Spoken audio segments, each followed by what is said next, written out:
Top of the Friday evening to you all. It is Thursday, not Thursday, but Friday. It's an extra special night to ruin your weekend with an extra special guest. I'd like to join everybody in welcoming Mr. John Ware and Ray Ito. John, Ray, how you guys doing this evening? Great. How are you? Well, yeah. Happy to be here. Ray, take it away. You know, Ware is an interesting character in the turf world, especially online. So maybe you can start at the beginning of your days on the lawn, not the lawnforum.com, but back in the what's the one that you were on for lawn care that you and Matt met on? Help me out here. Lawn site.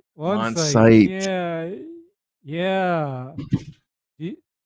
Because Where do you have any recollection of lawn site? Because that was mostly for the pros or the people in the business. Yep, absolutely. I did a lot of research on lawn site early on. But yeah, it was geared more toward pros than DIY. So yeah, didn't engage as much there.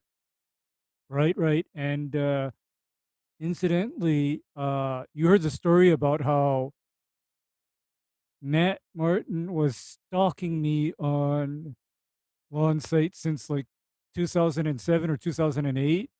And he finally, it culminated in him inviting me onto one of his, Sunday shows, and the rest was history.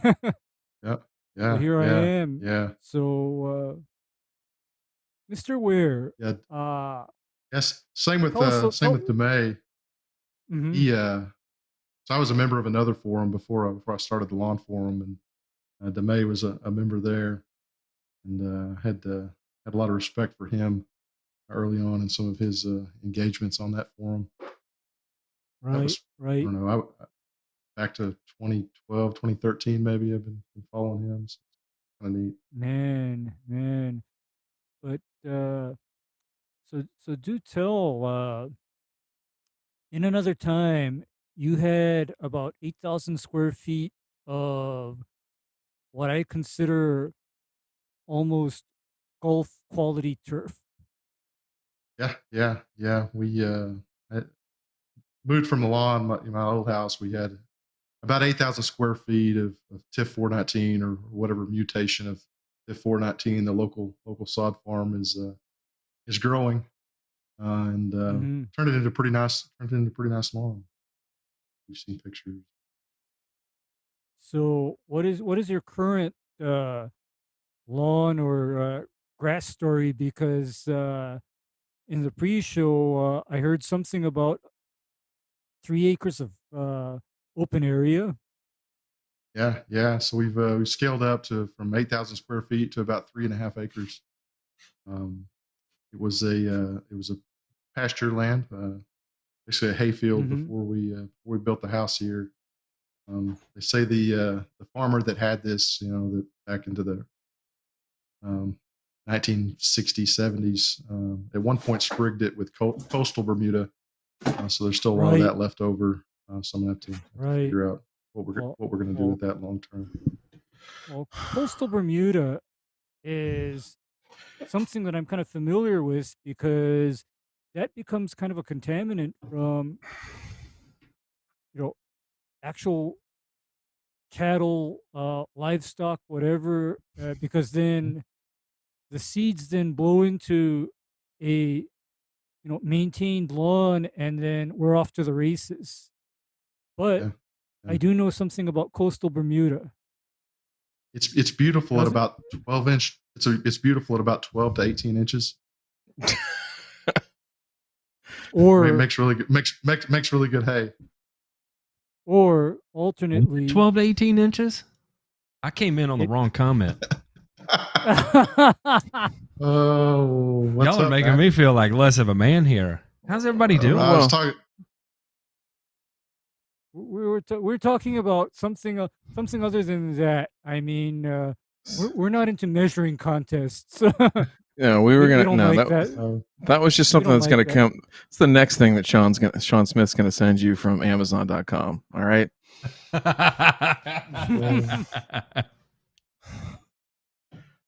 Yeah. Bear with me here. Yeah, I'm trying no, to collect you're the pieces of my life. Y'all you're keep fine. going. Ignore me for a minute. You're fine. Yeah. You're We'll, fine. So we'll what do- about we'll coastal do- Bermuda, Ray? What is good Okay, about it? here's Is what- there anything good about it? Livestock and rabbits and guinea pigs love it. But you know what's even better about it? You start mowing it at a half-inch or lower, you might not see much of it for very long because its main weakness is it hates being mowed low and often, and Mhm. it also hates when you combine that low and frequent mowing with a low nitrogen fertilizer program because coastal Bermuda, do you know how they fertilize hayfields, especially Bermuda hayfields, Ryan? What about them? They throw down 111 like Yara after every cutting, Oh, well, there you go. Right. and they're targeting like at least a pound of N per application. And Now, then do they there's ship the- UAN, and then there's Okay, go ahead. UAN, and then there's UAN, and then there's all kinds of good stuff that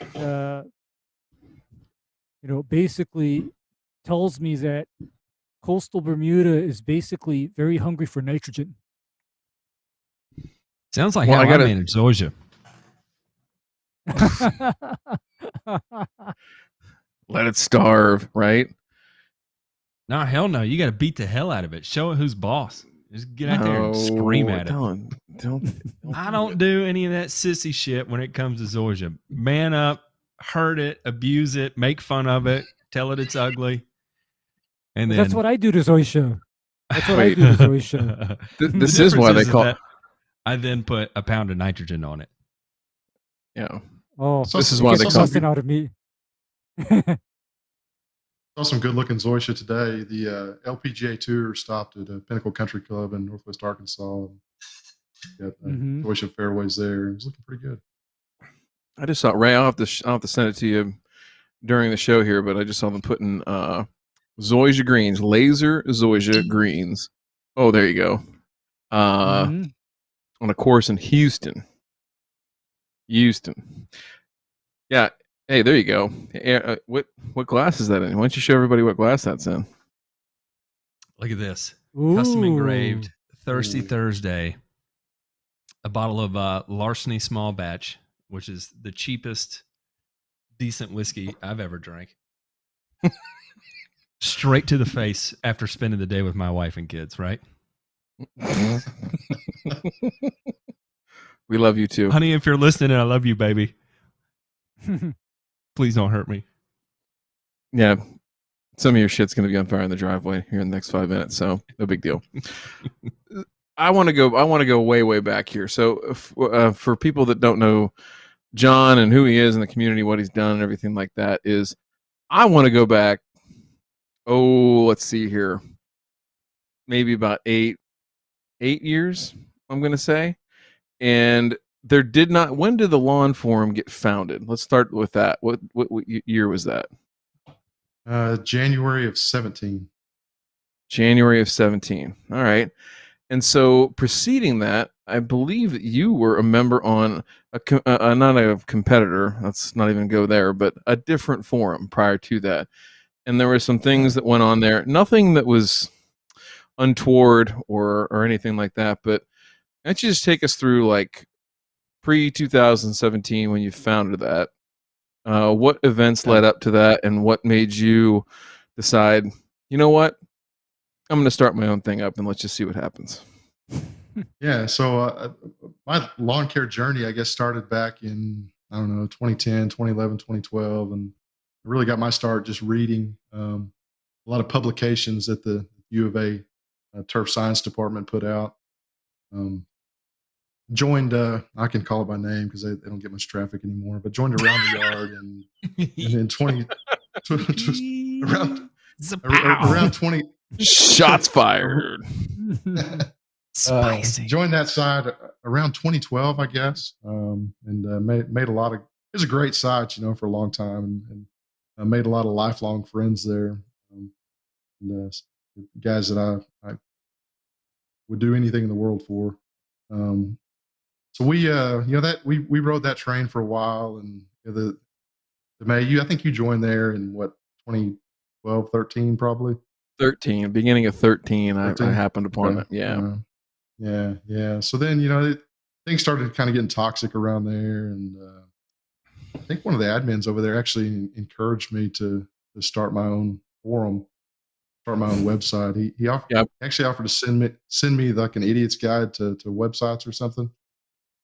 So I did it. I just I learned how to build a forum, and so the rest is history.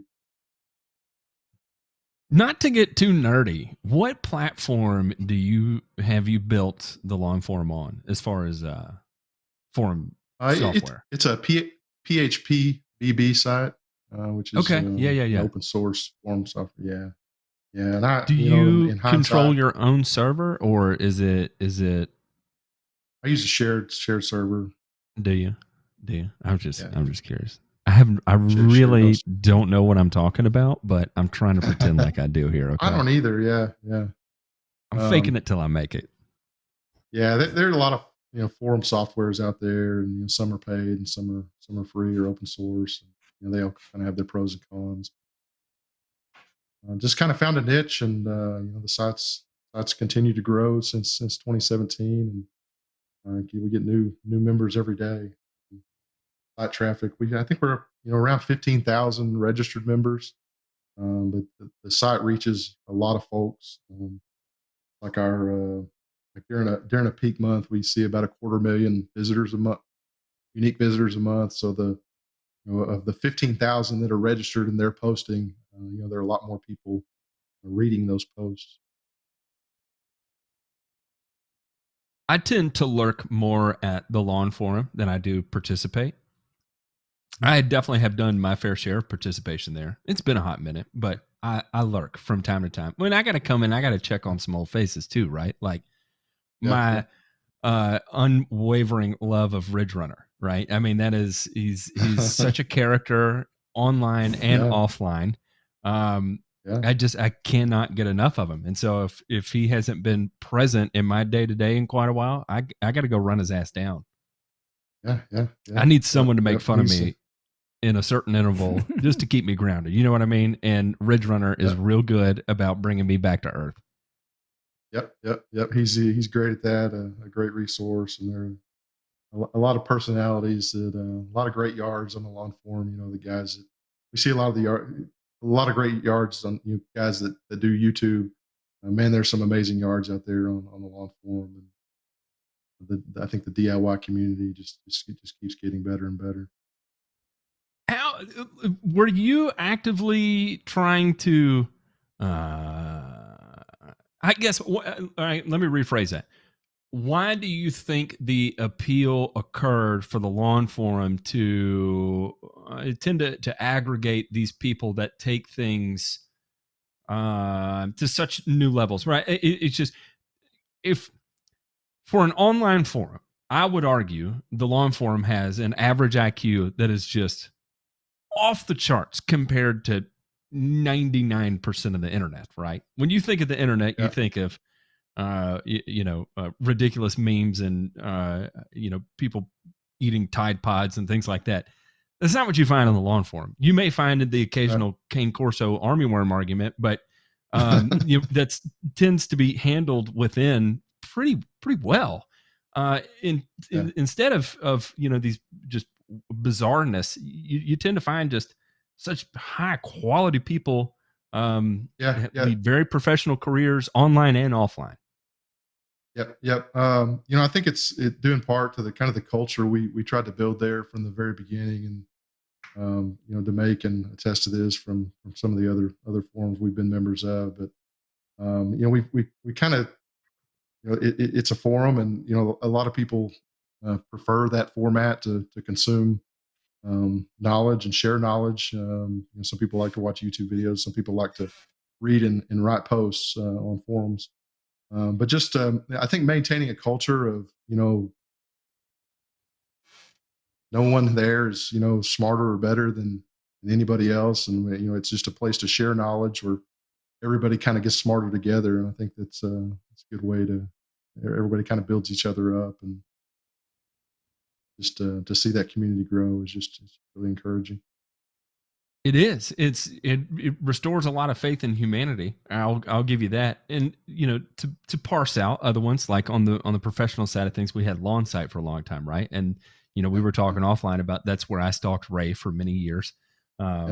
Lovingly stalked Ray. Kinda. I don't know. I wasn't as in tune with wanting to dox him at the beginning as much as I was in the later part of it, but for non-nefarious reasons, of course. Yeah. Ray, I know. Go ahead. So we were talking earlier in the show, I think, when it was just Ray and I would read a lot on the lawn site. Obviously, it was not really geared toward DIY folks, so I just kind of lurked there. And, there's a lot of good information to pick up. Lawn Sight, though, had a certain edge of, I don't know. To me, when if I needed a laugh, I would go to Lawn Sight. If I wanted to learn something, I'd probably go to the Lawn Forum. Does that make sense? Yeah, I think so. Yeah. Ray, does that make sense to you, or am I just stroking off John Ware over here? No, stroking off. You're telling it as it is, because you basically have your cast of characters, and it's almost as if their entire life is a satire. Okay, their entire life is a satire. And it's the thing that always got me about over there was just like, you'd read some of the stuff over there, and I don't mean this to be judgmental or crass, but you'd be like, this person's in business. Like, this guy is out here making a living doing this right now. People are paying this individual money to do things for them that clearly they're not qualified to do based on what I'm reading right here. Imagine if there was like a whole neurosurgeon message board, and they're like, all right, so do you think I need to shave a scalp first before I go in or not? What do you think? Yep. And Brian, we cover this in medical school. Don't you remember? Yeah. Yeah. Okay. Yeah. Because here's how scary it is now. Where the same conversations that I have with people on the lawn forum literally went over the heads of a lot of people on Lawn Sight. You can get really complicated on the lawn forum, and there's going to be a member that's like, oh, son, hang on. You're speaking out of your element here. Let me correct you on that. Sorry, I have a PhD in such and such, and you're on the right path, but you're not. You don't know quite what you're talking about. And that, I'm like, oh boy, ego check. Thanks, Papaw. Sorry about that. Yeah.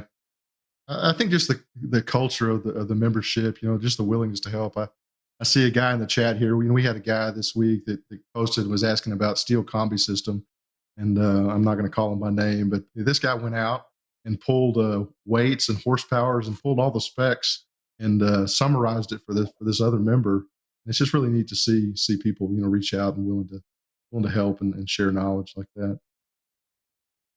That's my favorite part about the whole thing. Yeah, for sure.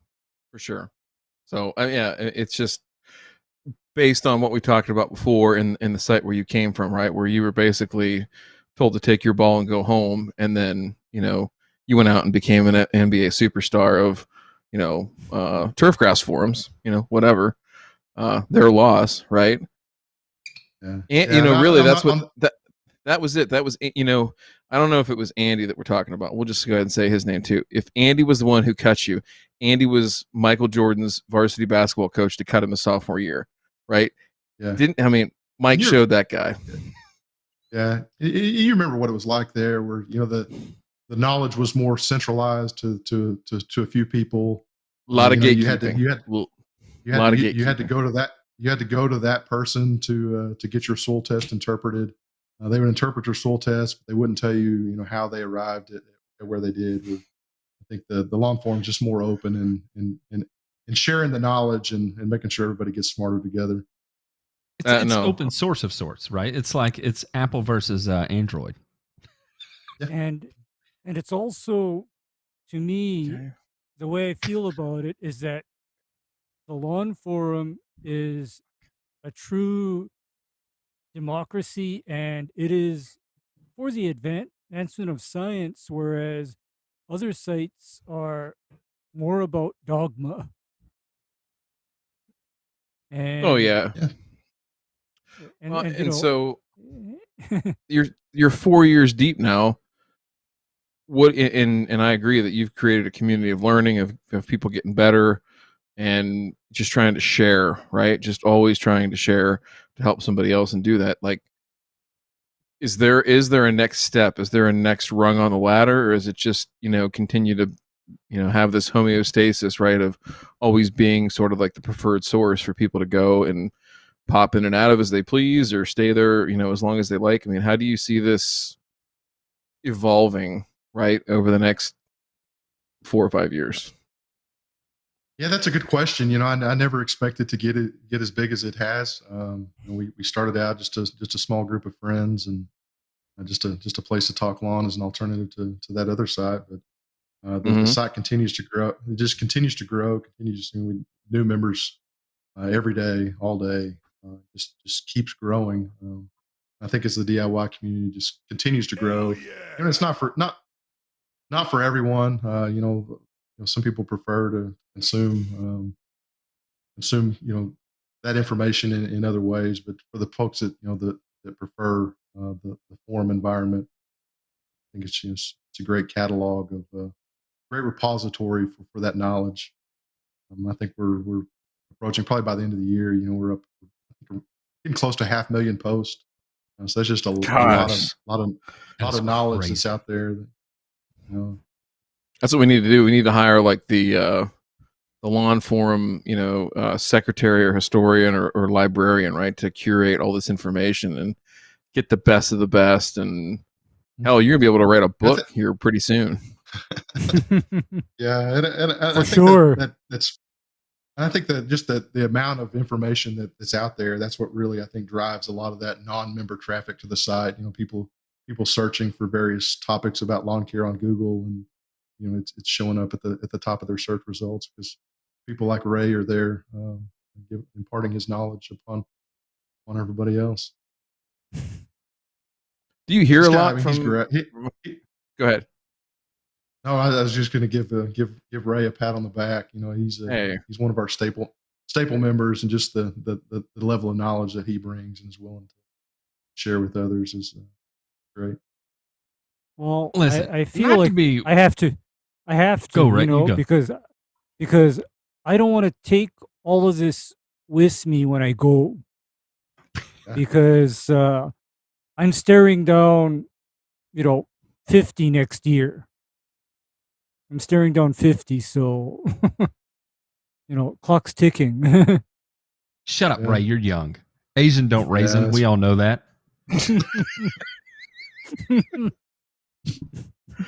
oh man, yeah, I would say that Is that racist? I'm sorry. No, it's not. I don't It's think. true. I think you have a pass. I think you have a pass. Do I? Yeah. Is an Asian wife like a?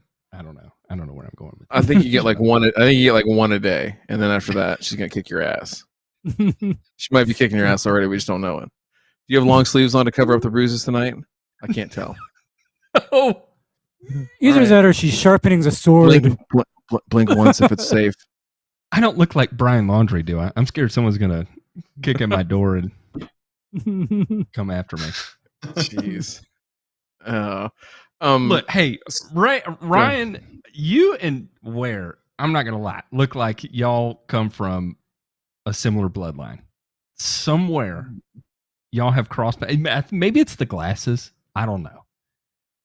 But y'all look like you're related in some capacity. Are y'all cousins? Are y'all not being transparent about it? And there's some blood swap going on there. Are you Eskimo brothers? I swear to God, this is Yes. the truth. If you Google my name, the only other person in the world that has my name lives in Arkansas. So maybe. Oh my God, you scared the shit out of me. Busted, Matt. Busted.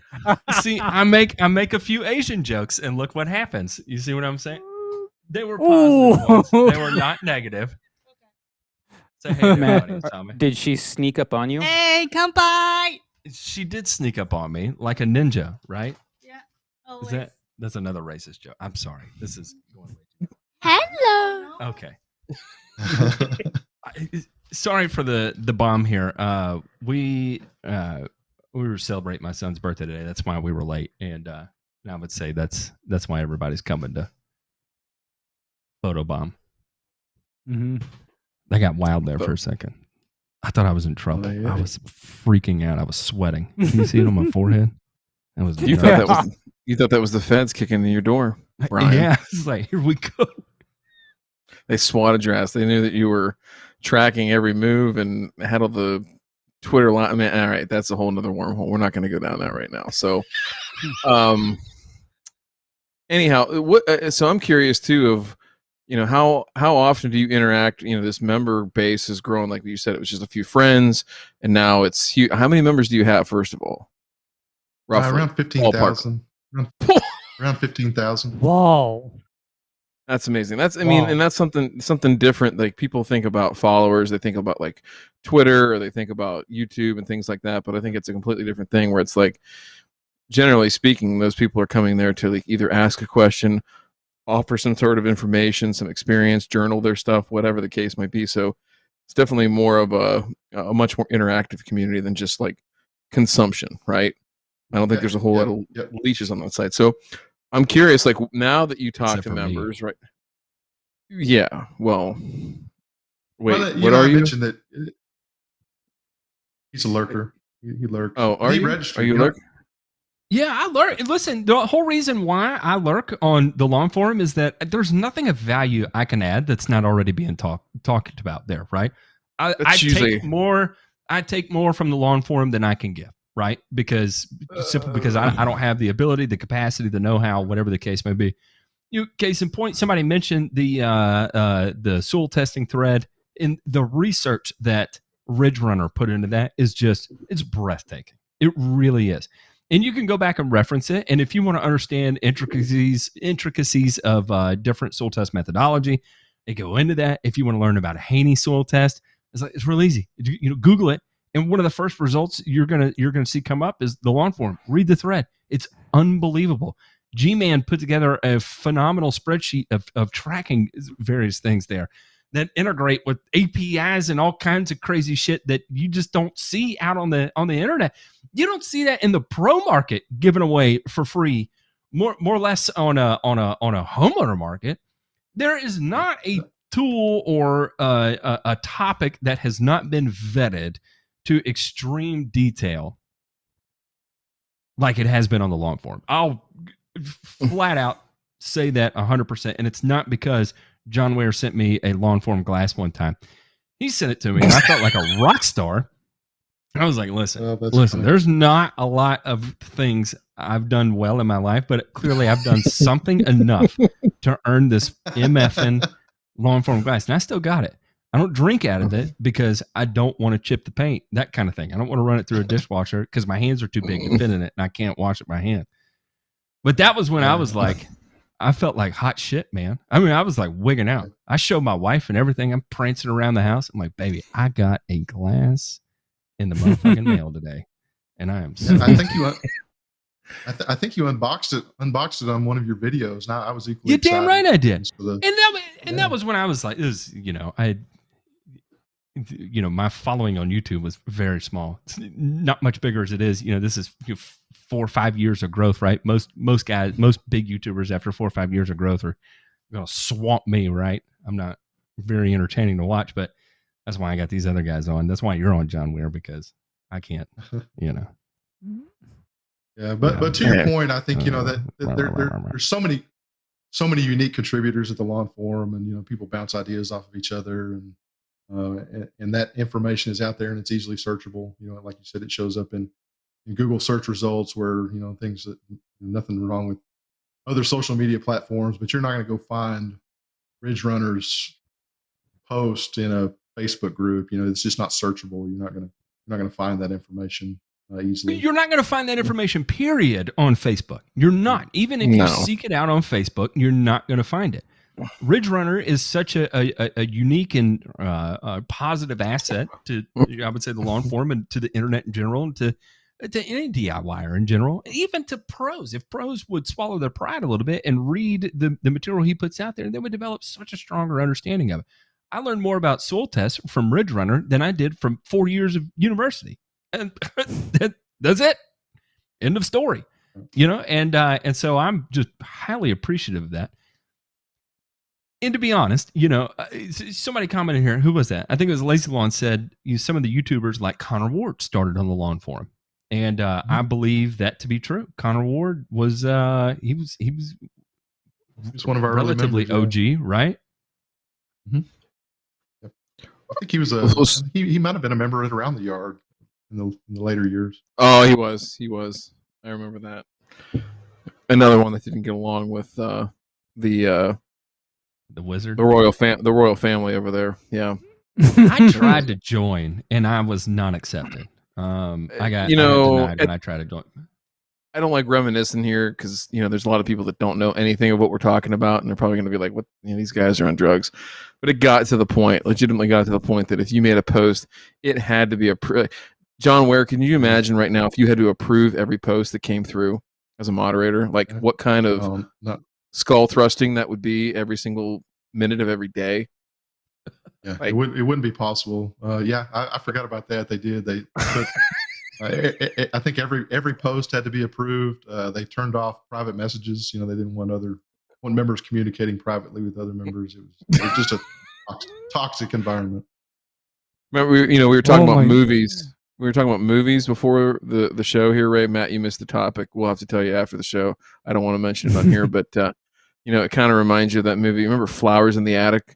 When the grandma got the kid. I've never seen it. You've never seen Flowers in the Attic? The kid's mom. I have seen 10 movies in my life.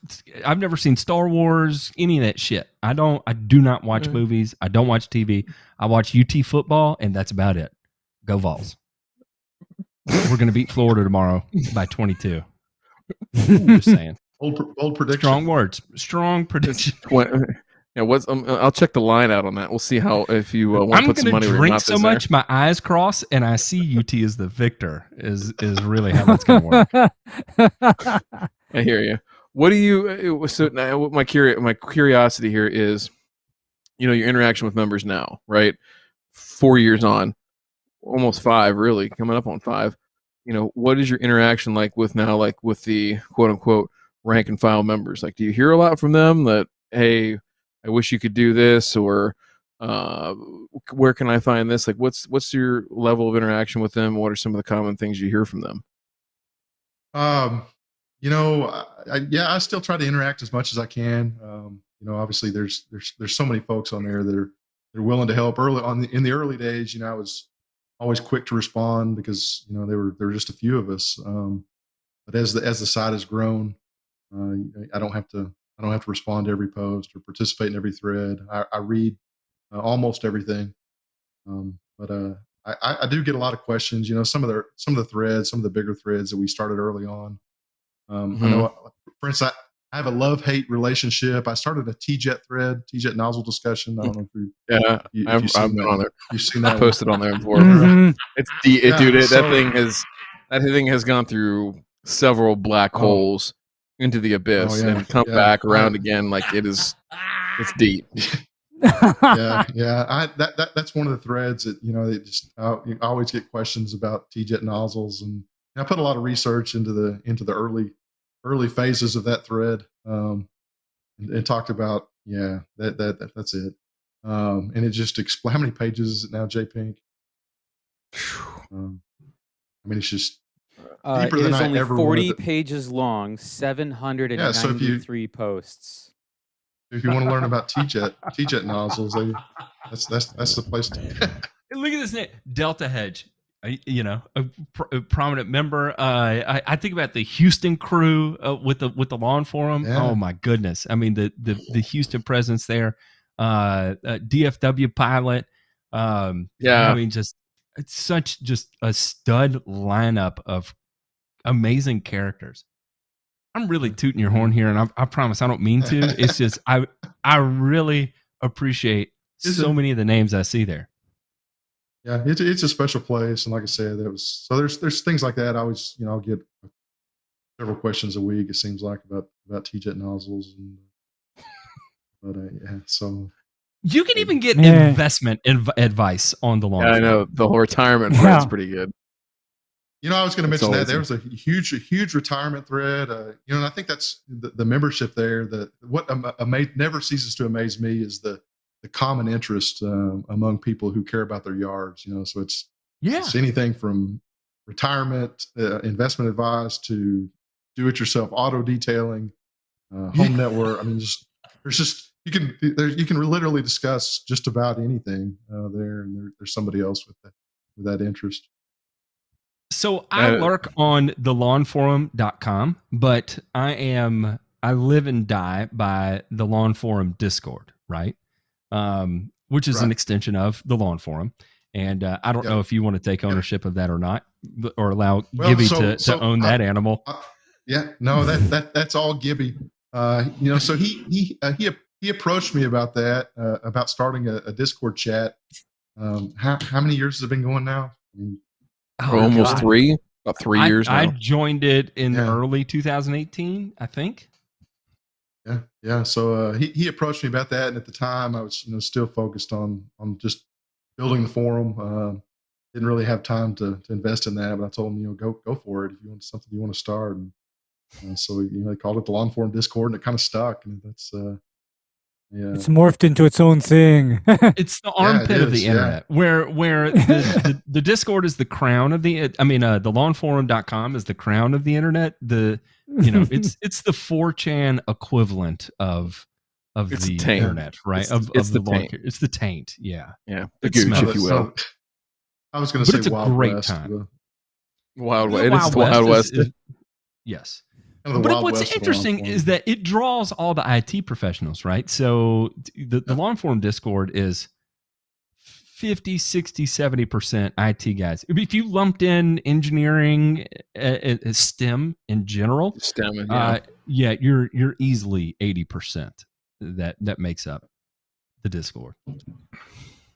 Which, by the way, are you a STEM major? I know the answer to this, but I'm lobbing a softball out there. My undergrad was mechanical engineering. Yeah, exactly. Yes, that's my point. Yes, another MFN engineer or IT guy.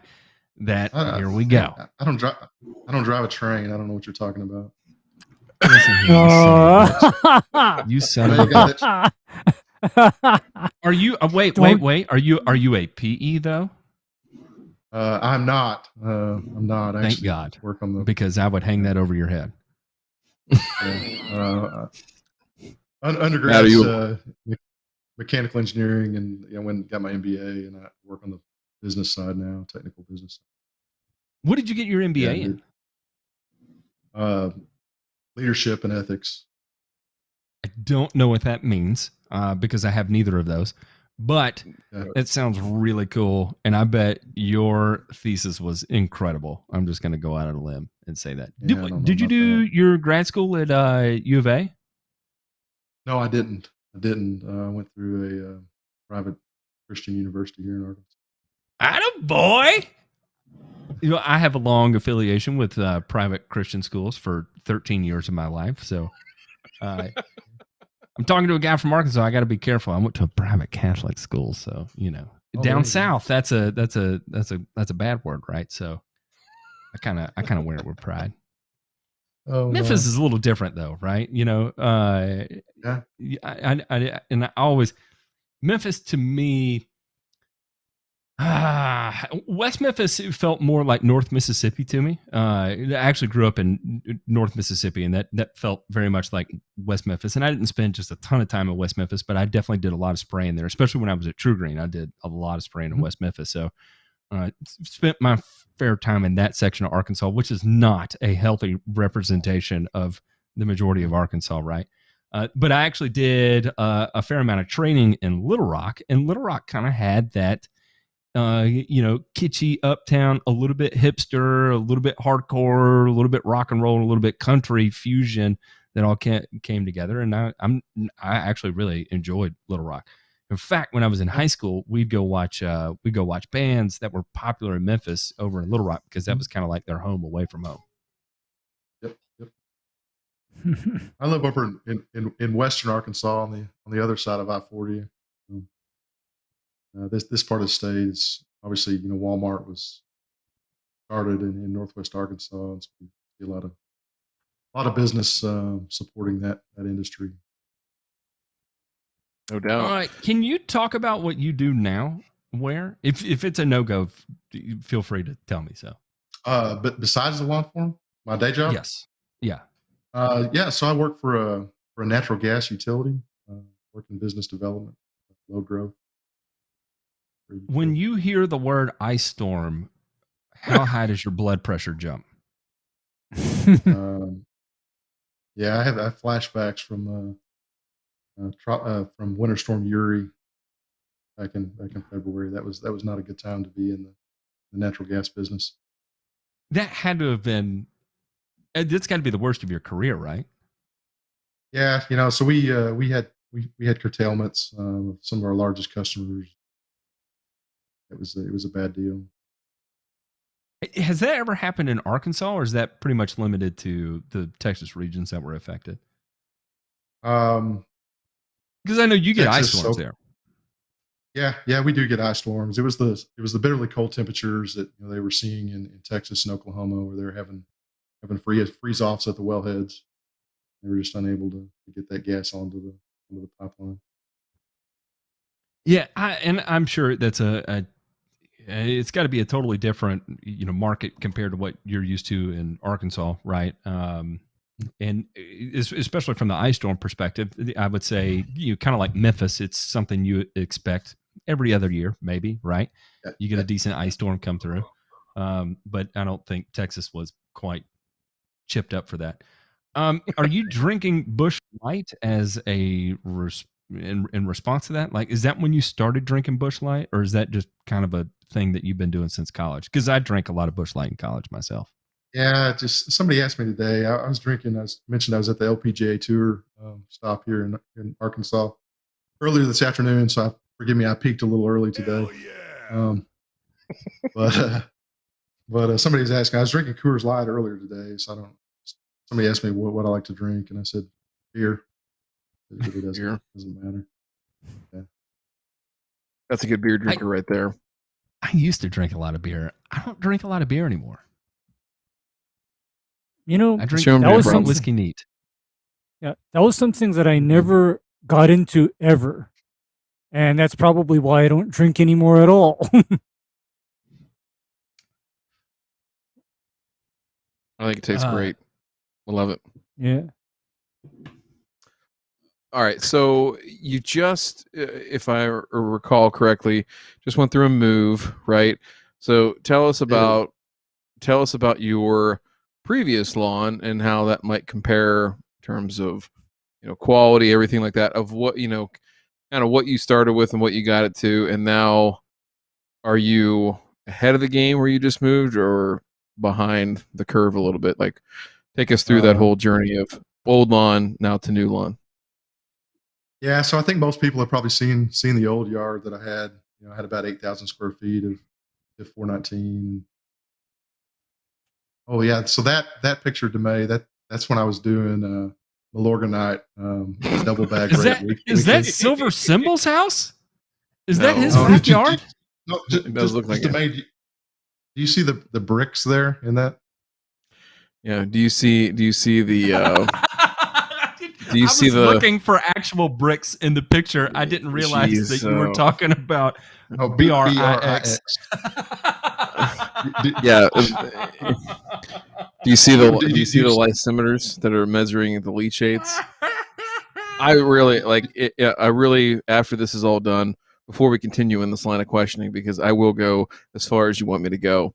That said, somebody please dox this guy so we can send him this cut of the video. Like, we need to do that. We'll talk about it in the after show. All right. So That being said, you recognize the photo? Is it the hostas or? it's everything. You've just taken me right back to the post about double bag rate weekly from what, like May through August, and green up through June. yeah, green. Yeah. I'm just telling you. Single bag rate weekly. Listen, I'm not this gonna is a lie, guy. I love this landscape here. This landscape looks great. I love the hostas, Yeah, the variegated hostas. Are those Laura Pedlums that you have in kind of a hedgerow there? This is not his lawn, by the way. Oh, it is not? This is Silver Symbols then. No, it's not. It's No. even worse than that. Is it? It's worse. This is the Wizard's lawn. No way. The only it's the only unknown picture I've ever seen. It's the only one in existence. Yep. Is the Wizard Silver Symbol? No, this guy. No. I had his address at one point. I like Silver It's in Symbol. this. Just to put that out there. I think he's cute. Yeah. What does he sound like again? Do your Lushy impression. Do your Lushy impression, Matt. Do your Lushy impression. Lushy's more like hey guys, it's we're here, we're gonna have a beer. It's 5 o'clock, we gotta have a beer. Silver Symbol's more like today we're gonna be talking about one of my favorite herbicides, tenacity. Tenacity works wonders. Pros and homeowners alike have great success with it. We mix a little laser with it, and you get beautiful colors. He's more like that. He's got a little whisper to him. Lushy's more like in your face with a little growl with it. Yeah, it's definitely a little bit more Good Will Hunting. So back on the photo here, I tipped J Pink $100 to throw this in here, just so we could get the May some flashbacks. This guy. Now listen. This guy. Oh, go back for 1 second. Second. This guy here. Everybody. All right. Now listen. First, people heard Matt do that, and are probably going to shit on it and say, "Hey, we're not supporting the community and this and that." I just want to say one thing. I teed you up on it. I totally did. Peer pressure. You caved in. That larceny is doing its job, sir. Thank you for that being this on a Friday, because there's no way that would have happened on a Thursday. Here's the thing. Yeah, exactly.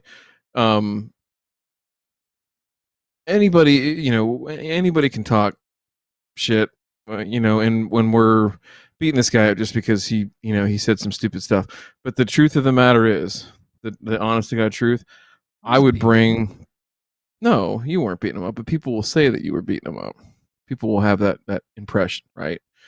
Just as it looked like we were, John Ware and I were ganging up on this poor old man in Central Valley in New York, years ago on the around the yard. And so all I want to say here is just that I'd have any one of these guys. I'd have Andy, I'd have Silver Symbol come on the show and just chat, right? Not to make a fool out of anybody, but just to learn more about how they got to where they are, right? And maybe try to help them out a little bit. So we're equal opportunity here, 100%. So if we have anything to help, I may not have anything to help. We'll try though. We'll try. I might just have a couple glasses of whiskey and laugh.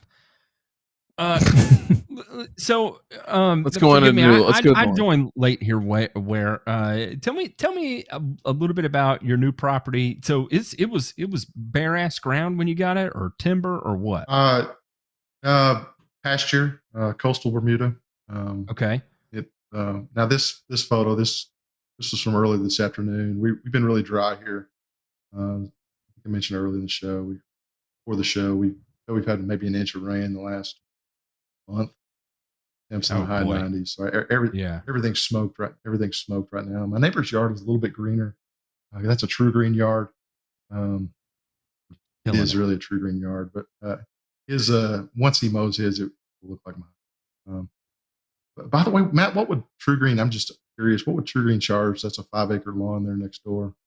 5 acre is probably going to be around $99 to $120. No, I'm just kidding.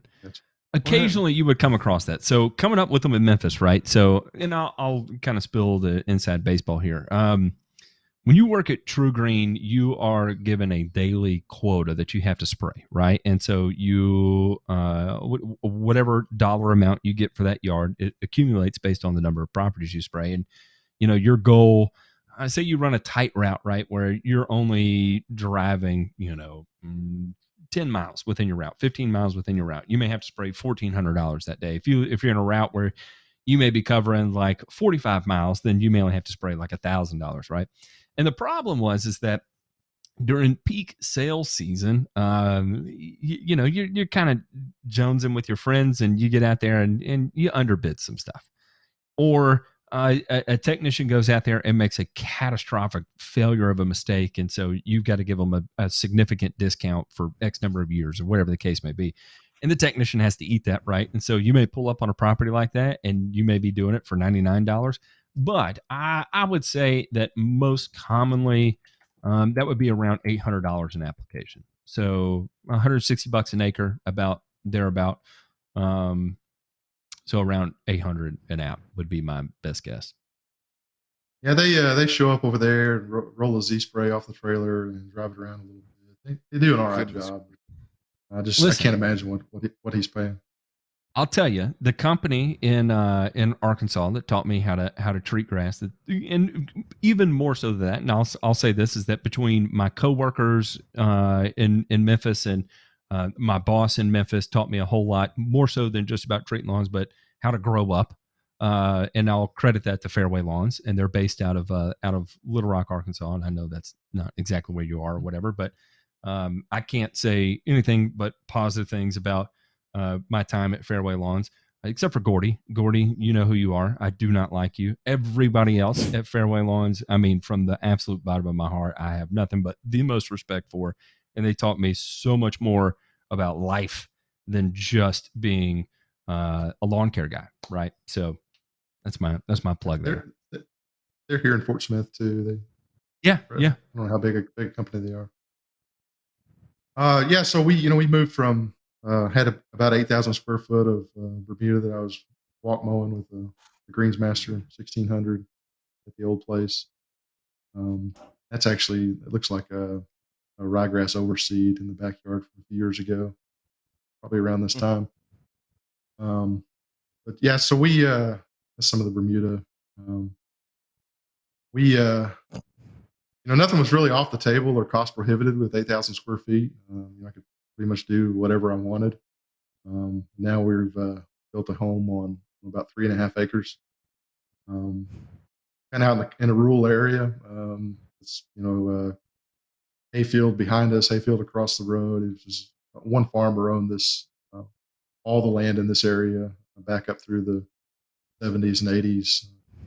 I was telling Ray that he sprigged this area with coastal Bermuda at one point in time, and there's still a lot of that here. We laid some sod when the house was finished, just more, like I said, whatever mutation of 419 the local farm is growing to prevent erosion. So I haven't really decided what I'm going to do long term. With this much area, I've really got to throttle my expectations, pay more attention to what I'm spending and what my inputs are to achieve the results. You're looking at went from like a 1/2-inch Bermuda up to, I'm mowing with a John Deere zero turn now, like a 72-inch. You're most Ray. At about 2.5 inches. At about 2.5 inches, Ray. Bro. Oh my God! It's coastal Bermuda. You got to. You can't take coastal Bermuda that low. I had a lawn in Georgia that was coastal Bermuda. Yeah, I was That's telling nice. the guys, I think before you got here, Matt, that it looks really good across the road at like 8, 10, 12 inches. Yeah. So, So and this is, I'll tell you the issue I ran into it with it, and the whole reason the guy even called us, and this is when I was in Augusta, I believe, and it was a beautiful corner lot, and I cut the guy a deal because he was a corner lot right at the entrance of the neighborhood, right? And I'm like, it's Bermuda grass. I'm gonna have this thing just smoking, right? Absolutely smoking. And I come in there, and I mean, I am raining, absolutely snow in the yard with ample nitrogen to just make it glow from outer space. And every time this guy cuts it, no matter what height he cuts it at, I mean, it looks dormant after every cut. And I cannot figure it out. And it quickly recovers, but I mean, he can let it grow to 4.5 inches and cut it at 4.5 inches, and everywhere where the blade strikes the grass, it's dormant. And I could not figure it out. And I'm like, man, what kind of damn Bermuda grass do you have here? And he's like, it's coastal. So I started looking into coastal, and I'm like, this is a forage grass. This is not a turf grass. And this is hayfield grass, Matt. Yeah, I never could get it. The best solution I ever came up with, and this is probably the worst thing, do not do any of this, anybody that's out there listening, but it was to keep it so goosed that it would recover so quickly after a mow that you're only dealing with a couple days of dormant time in between cuts, right? And Matt, not cutting it. What? Matt, I'm going to stop you in that you weren't doing anything wrong, because do you know how they manage hayfields? You know how they manage hayfields?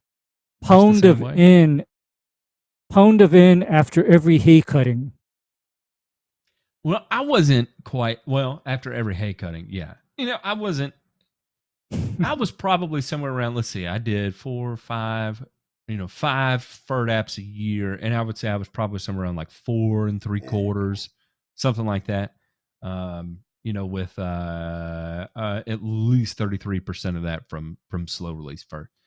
And it was okay, but I can tell you, I never made the guy happy. Like there was never a point where he thought to himself, like, "I'm so glad I hired this guy." It never crossed his mind. You should have doubled your in rate. Like that? Probably. You should have doubled your in rate, Matt. If you doubled your in rate, then he'd be saying, "Oh, finally, somebody that knows what the heck they're doing," because at that rate, coastal Bermuda would be green. And it would pretty much stay green, because that is the grass where it can take 2 to 2.5 to 3 pounds of nitrogen per month. It can do it. 2 to 3 pounds a month, huh? Well, it's also got a lot of biomass, though, right? So it can handle that. It's not like it needs difference. It literally needs it. Well, on the other hand, I'm already getting nervous about 0.5 pound on the shortcut stuff. Have you thought about grazing it? And I mean that in a very serious way. What's that? I'm sorry. Cordoning off a section of it and grazing it. Oh, no, probably not. What do you think about just letting it go up? No, just let it go up, and you just get 6-8 inch grass all around you, a field full of snakes and ticks and shit. Just embrace that nature. Put that John Deere in transport mode and engage the blades and just cut it that way. All the way up. All the way up. Yeah, 4 inches. It's, I don't know. That's tough. I mean, 3 wheels, Ware. Tell me about those. Aren't those aren't wheels. Those aren't wheels. Those are tweels. Tweels. How do you, on a scale of 1 to 10, rank them? I hear some people, the guys I know in Kentucky, I swear to God, are all gigantic fans of them from top to bottom. I hear occasionally some people gripe about them, but I hear more positive than I do negative by a long shot. Yeah, I have no complaints. Most of the Z9 series on the local dealers' lots have them. They order them in with wheels, so I guess they seem to be pretty popular among the LCOs in this part of the country. So no complaints. It's kind of nice, not having to ever worry about having a flat, adjusting air pressure. Is it diesel or gas? That's a diesel. Yeah, it is diesel. 72-inch. Yeah, 72-inch diesel. Any different for you owning a diesel piece of equipment? Well, I guess first off, have you ever had a riding mower like this before? So when we first moved here, I bought at auction a John Deere 8800, like a rough mower with 5 decks. And that was going to be my goal, was to use it on this yard. Man, it's just, I was not going to get, I could tell I'm not going to get a real cut with it or anywhere close. It's kind of a pain in the ass to adjust the height of cut on something like that. You got to touch all 5 decks. It was a 15 to 20 minute ordeal to change the height of cut a 1/4 inch. So I traded it to the local John Deere golf dealer toward this Z9, and until I get the yard whipped into shape, I think that's going to be what I'm going to use. I need about 10 or 12 loads of sand. And Ray knows I love sand leveling. But I've got one pile there left over from construction. But yeah, we just need a lot of sand to smooth out some of the yard. There's definitely some economies of scale going on here. You could totally justify buying a legit top dresser and renting a skid loader for a weekend to go out there and top dress. And I don't know. I'll be interested to see. So here's my question: is like, what's your first move? Like, you've got everything under control right now, but are you thinking of obviously like changing grasses? Is it going to be a phased approach? I mean, when I say phased approach, do you phase it in by sections, or do you phase it in by investments? Like, hey, I need to build up, my equipment to have this, and this before we go a wholesale change, or do you do certain areas at one time? Like, have you thought about it? Surely you've thought about it. Yeah, absolutely. Right now I'm just doing basic weed control. Next step would probably be a mass leveling job to get the yard smoothed out. That way I can start transitioning back to real, at least a part of it. Renovation wise, I would love to get rid of the coastal Bermuda and switch to something else. But irrigation's a concern. You obviously couldn't do the whole thing at one time, 3.5 acres. So probably carve out a piece at a time and take it a bite at a time. Well, throw up that pic from the front again, J Pink, real quick. And you can go ahead, Ray, while Ray's talking. J Pink, throw that pic of the front again. Yeah, okay. Because an area like this, Mr. Ware, I would love an area like this, because then you know what I'd be running as irrigation? I'd be running the 70 to 100 foot rotors. Yeah.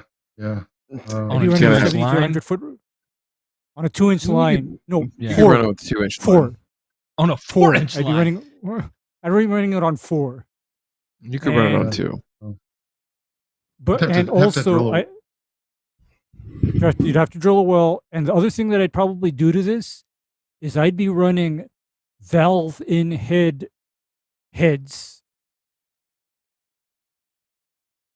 Agreed. Yeah. Valve in heads.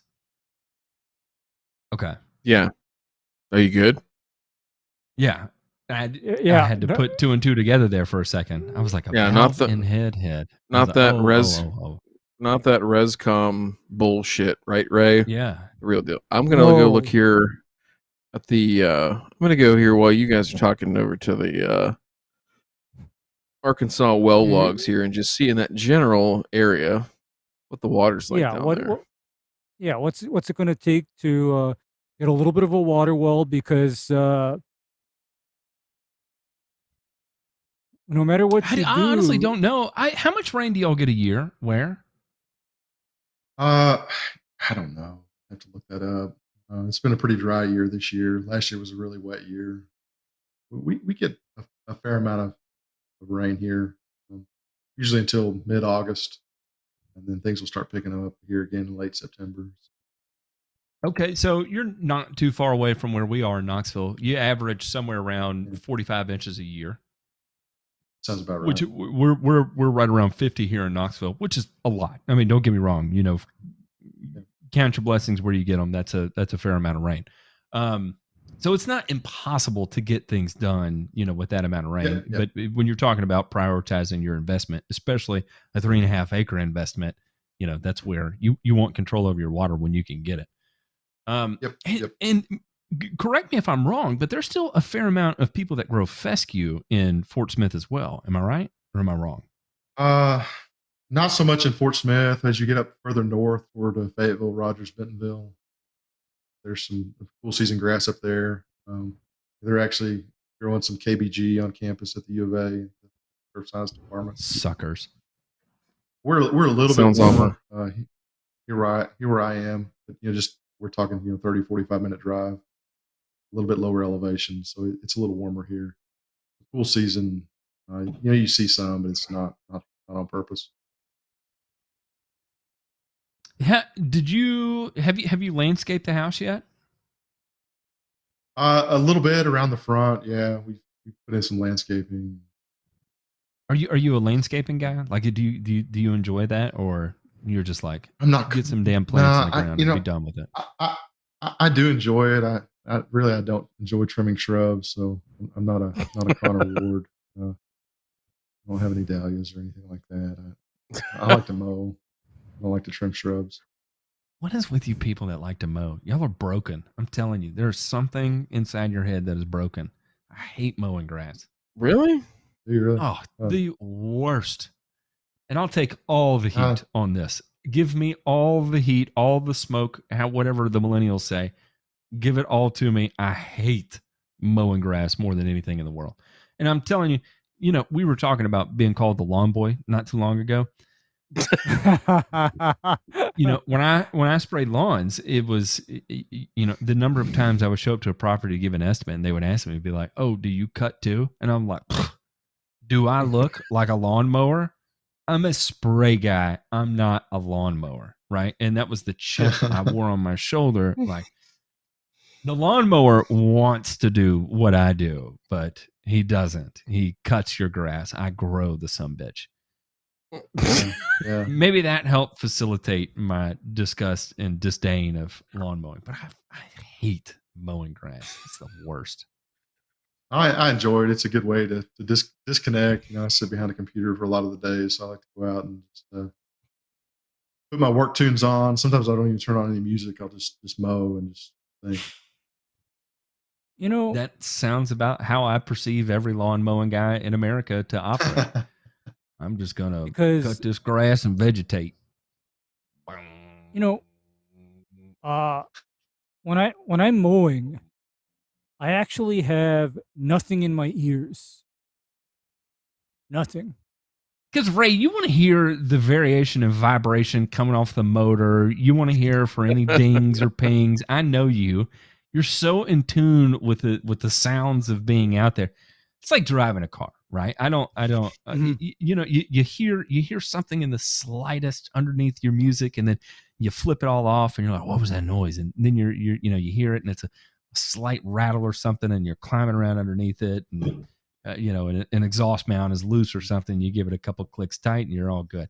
I know you're that guy with your mower too, Ray. You're describing me even when I'm driving, because there's no sound except for the engine when I'm driving too. Oh, Ray, this is not. What are you doing? Yeah, Ray, I was the same way when I had the GM 1600. I didn't always wear ear pro when I was mowing with it. Now this 24, 25 horse diesel on the back of that zero turn. Yeah, you're gonna. Yeah, it's. I don't understand for 3.5 acres. Yeah, that's. Oh yeah. I just but that thing is fast. I mow the 3.5 acres in about an hour. 72-inch rider. That's pretty quick. But it's loud. It's loud. So I used to cut with a Kubota diesel. Yeah. And it was like extremely like a man. Just out there, you and your Kubota. Not much. No, it was more like, how can I get through this as quick as humanly possible? I just But listen, love how it is you get so fast when you're launched like full throttle. I mean, leaned all the way forward, and you hit one of those dips in the yard. You know it. I mean, you go for a ride. There's no doubt about it. What's top speed on your mower? I'm curious. I bet it's pretty similar to the Kubota. I don't know. I'd have to look that up. Probably Z994R. probably 12, 13 miles an hour, I'm going to guess. Max. Yeah, Which somewhere it around was there, just probably. crazy. That is crazy. You're telling me you never hit any jumps on the permagreen before? Got air? No, now I've run some nasty slopes, right? I mean, when I say nasty slopes, I ran a slope that was so nasty, I had to disconnect. You know, in those Honda engines, they have an oil sensor, right? Yep. Where you get low on them. It was on such a tilt that I had to disconnect the oil sensor because it kept tripping the motor out, right? Because all the oil was leaning to one side. And when I did that, there was still so much oil leaning to one side, I seized the engine. And so I had to bring it back to the house, take it apart, spray me some seafoam in there because that's what every redneck does, right? And get a wrench on it and eventually freed it up. And, I'll be damned. I put the heads back on and fired it right back up and took it right back out and finished the yard.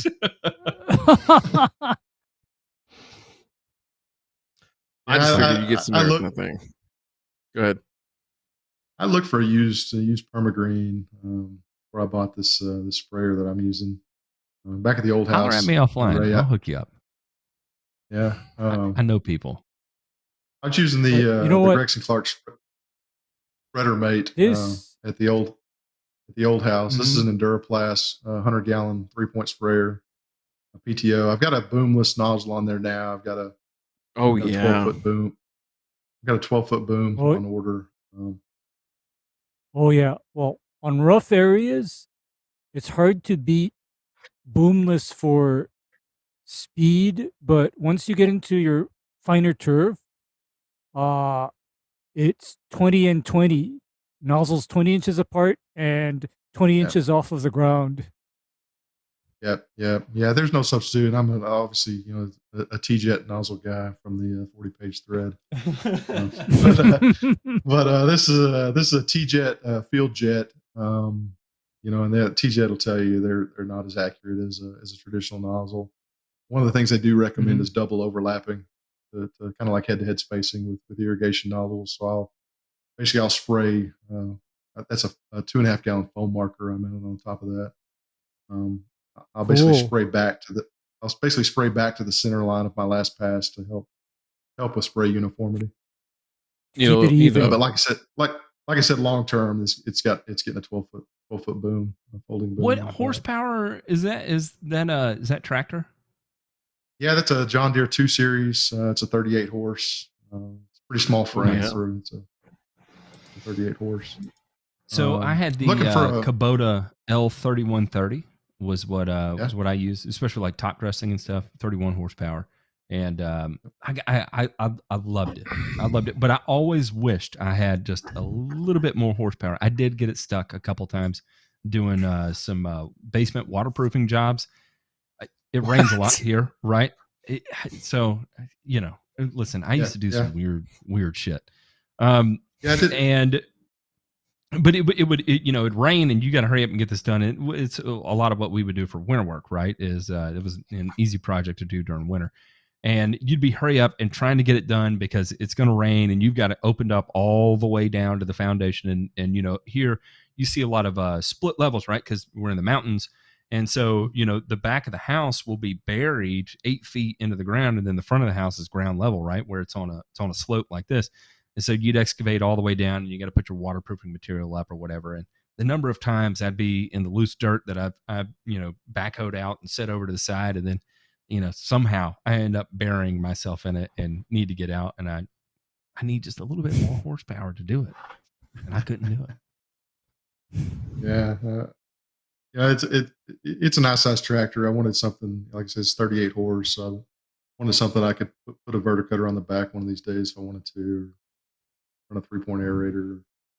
It's a little bit bigger than a lot of guys will buy like the 1 Series John Deere's. It's probably the perfect size for per yard, 2 or 3 acres. This is one step above frame wise. Do you watch AVE on YouTube? I do.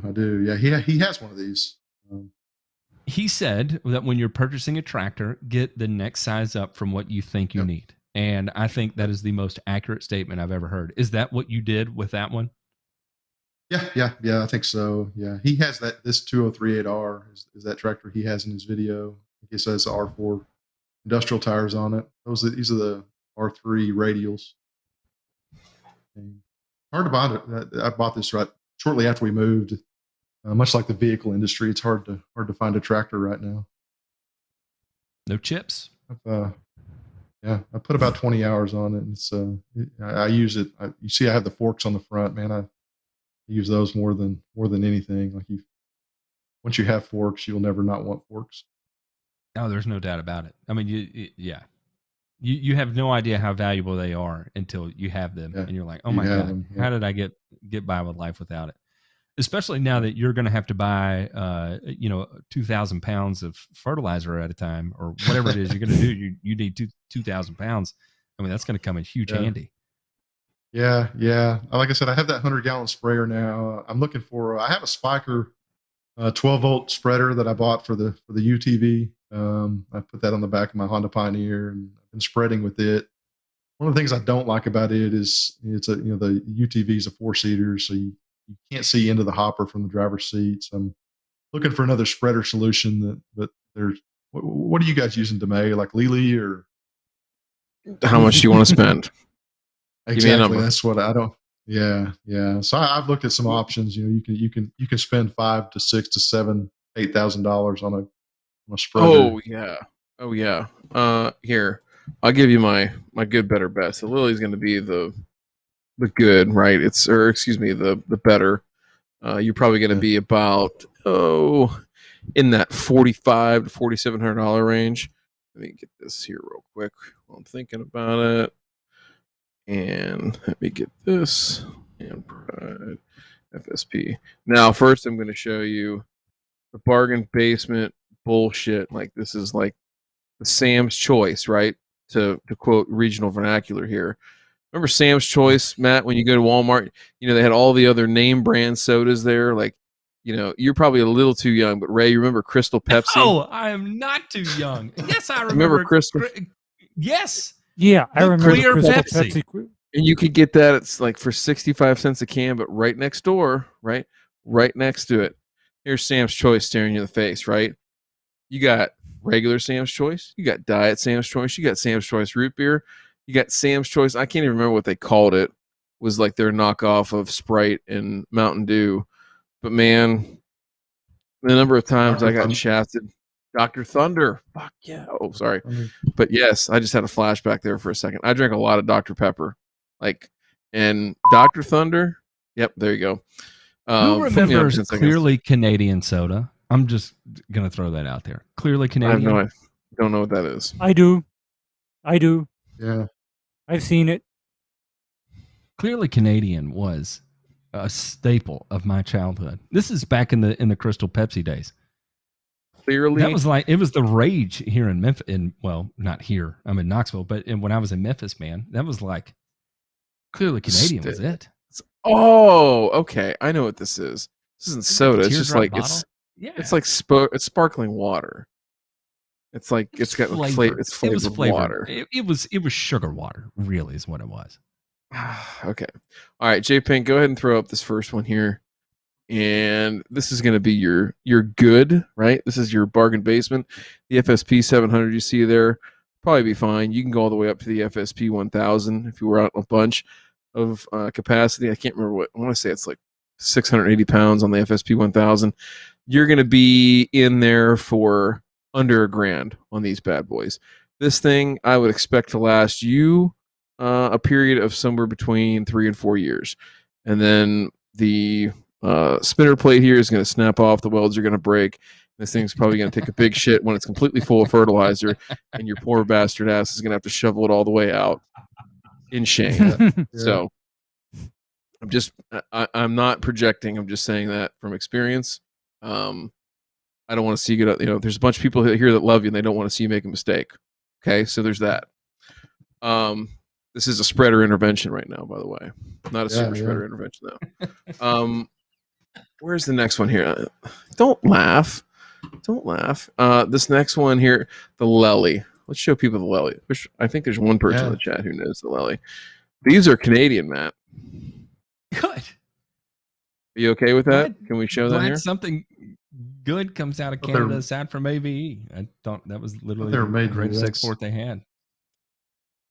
Let's see here. I don't know. Are they? 3-point hitch. Yeah, this is going to be perfect. This will be perfect. How much manufacturing takes place in Canada? I don't even know. All the maple syrup, right? I mean, that's what you could say. And blue jean jackets. Hey there, Denim Dan. Chaps. Can I get a pair of blue jean assless chaps from Canada, please? If you say that right now, Sean Smith's listening, and he is going to make it happen. Stop it! Don't do that. You were gonna have a pair of skinny Levi's on your doorstep with the butt cheeks cut out by like Tuesday. All right, homemade. Throw this one up.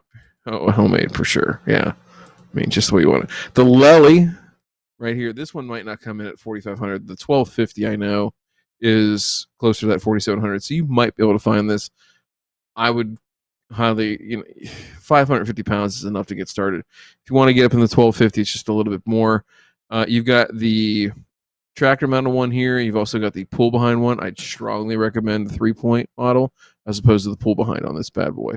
The last one, bear with me here because they have a lot of products here. Where's this guy at? Oh. Now, Ray, you'd love this. Really like an orchard spreader, but I've used it on turf before, and it's fantastic. Look at that spread pattern where you can just shut off one side. I love it. That's a great edge guard. Oh, yeah, on the one I just linked? If it's real windy, can you run it in reverse? Which one? The one I just sent? This one? It doesn't matter any of them. Can you? In reverse if it's real windy. Because everybody knows when it's real windy, you go in reverse. That's a pro secret right there. Where don't tell too many people. Like on the Lasco spreaders, where you don't close the third hole and just go in reverse instead of putting your edge guard down and doing do that all the time. Listen, when you're trying to do a sidewalk hell strip, right, and you tilt it all the way over and you drop your guard and you just absolutely you'll dump half a bag of fertilizer in the hell strip and be like, oh shit, now I gotta finish the rest of the yard and not make it look totally ridiculous. Yeah, I've done that. Throw this last one up, Chipping. All right, so the Kuhn MDS 8.2. This thing's a bad man pajama suit. My you got dual spinners on this bad boy, right? That's a top dresser. No, it's not. It's actually made for... Tell me that doesn't look like that. Looks exactly like a top dresser. That's beautiful. No, you know what? You know what that's for? That is the fertilizer spreader intended for hay fields. Perfect. Vegetable crops, orchards, vegetables, hay fields. It's fantastic. If you bought this one, Ware you'd hand this down to your kids when they inherit the house. Okay, that's how rock solid this bad boy is. So consider it. You can get hopper extensions for it. Oh man, these guys get it. These guys are a real deal. They know what they're talking about. This one's going to be up in like that north of probably like 7,800 range. You could get kiln dried sand though on top. You could get kiln dried sand though and top dress out of this too. That's what I was thinking. Looking at it, I know the Lely has a high flow ring or something you can put in it to top dress with flow sand. It can. It sucks. I'm just telling you from experience. You got to get if you can get kiln dried sand, it's not that bad. But I've done some unholy and unforgivable shit to try and make top dressing more efficient and easier, not as costly by having a separate machine for it. And in every single case, yes, I can say that with full certainty. Every single case, I paid for it dearly.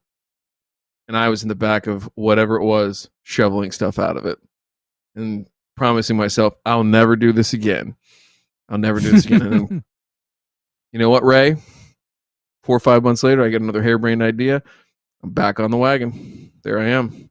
Look at this. Look at Turf this. time. So Turf time's got good stuff.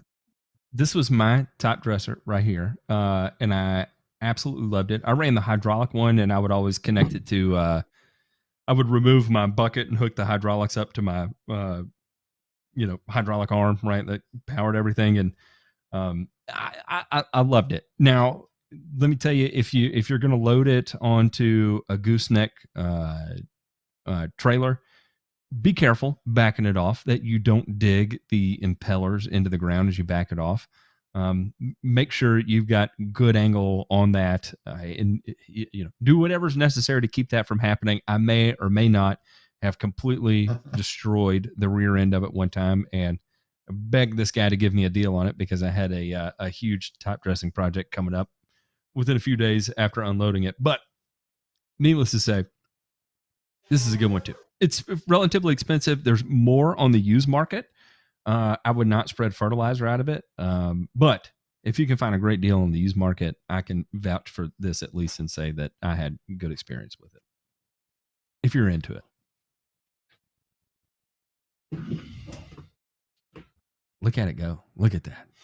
I'm going to show you one. On it. I'm going to show you one more here. That is, where are we at? Just for fun, just because we're a bunch of nerds nerding out right now. Implement porn. All right, so yeah, look at this. Is this the one? Yeah, that one. That one. Yep, that's what you're looking for. Where is the one? Oh yeah, this is my favorite part. Okay, J Pink, I'm going to send this to you. And you got to go to about 225. Here we go. People that listen to this on the Podbean later on are going to be like, these guys are insane. I'm listening. I'm driving to Sheboygan right now and listening to people watch videos on a podcast. This is how did my life get John Borden? John Borden's over here hanging out in the chat. Boy. Introduce roll this to 225. 225. What is this, a turf tiger? Look at this. This is the old Mill Creek Company. Look at these wheels. Floaters. Big floaters. Is that 225? Bump it up a little bit here. Help us out. 5 minutes is all it takes. How wet? Hey, wait, pass back it up. Back it up for a That second. is worth a conversation right there. We need to unpack this in every which way imaginable. It's a question for the ages. I'm not sure even Liberace could figure it out. How wet is wet, gentlemen? It is an existential crisis and a rhetorical endeavor that one should undergo themselves. Just imagine this, that it was such an age-old question that the entire state of Kentucky made a special jelly to make it even better. So, all right, with that. It brought about and ended communism. One question did both. That's one hell of a feat. You're trying to say that Yeltsin didn't use lube? Is that what you're trying to say right now? You're gonna violate my Russian sensibilities here. Well, Gorbachev would spit on the USSR, so we'll cheers to how wet is wet. All right, let's go. An ender of good and evil. Play this. So they dumped the sand in here. This is like one of the best demos. Look at these poor bastards out here. Just Guys, I got a good idea. We are gonna water the sand today and then try and put it through the top dresser. Doesn't that sound like fun? They honestly went to the local Mexican pub, had the taqueria, had a few barbacoa tacos and 4 or 5 64-ounce beers, and they're like, we're gonna go water the sand and try and spread it today. Guaranteed. Anyhow, this thing's pretty. It's 2 for bad. Tuesday. Let's go knock it out. They got this little attachment. No, pause this. I think it's like about a minute in. Anyhow, they've got this little like. It almost looks like a manure spreader. It grinds the stuff up and spits it out like that. It's called their saber tooth. It's pretty cool. I would be into this top dresser for sure. if I was going to go all out. Like this one, where this is, I guess, like Supremo best. Like this is like if you have to ask the price, then you don't belong in this club kind of thing. This one's probably about going to be about 19, 20 grand. So if you're ready to take out a second mortgage on your new house, the rates are low. Now might be the time, you know. Probably just watch the week's auction for one of these. There have been a few. There have been a few on there. So keep your eyes peeled. All right. Enough of the top dresser talk. What other questions? I mean, you know, scaling up and everything like that, that's a big deal. But what questions do you have for us? I know we've covered a range of subjects, not entirely your lawn related, but anything that we can help you out with, or any other things outside of the lawn that you wanted to talk about that we did not hit as of yet. I don't know. You know, like, nitrogen sources for acreage. What are you going with? Ooh, urea. Oh, yeah. And I'll kick it up a notch. I'll kick it up a notch. Not only am I going to do urea, I'm going to do urea, and you know what I'm going to spray over top of it? Everybody earmuffs except for John Ware. I'm going to spray DCD and MBPT over top of spreading urea. Don't ask me how I know it works. Guarantee you it works. It's the cheapest way to get down your UFlex or UMax. It's not for everybody, but if you got acreage, if you got a 5,000 square foot lawn and you're doing that, you're dumb. I'll tell you that right now. If you got 3.5 acres and you're having to, you know, manage the cost of 3.5 acres, I'm telling you, there's no cheaper way to get it done. Here's my first question. 100% what I would be doing. How frequently are you willing to go out and fertilize your lawn? At 3.5 acres. It depends. It depends on if I have. You can do it 4 or 5 times a year, and you're good. Yeah. You want to know what I'd do, Ray?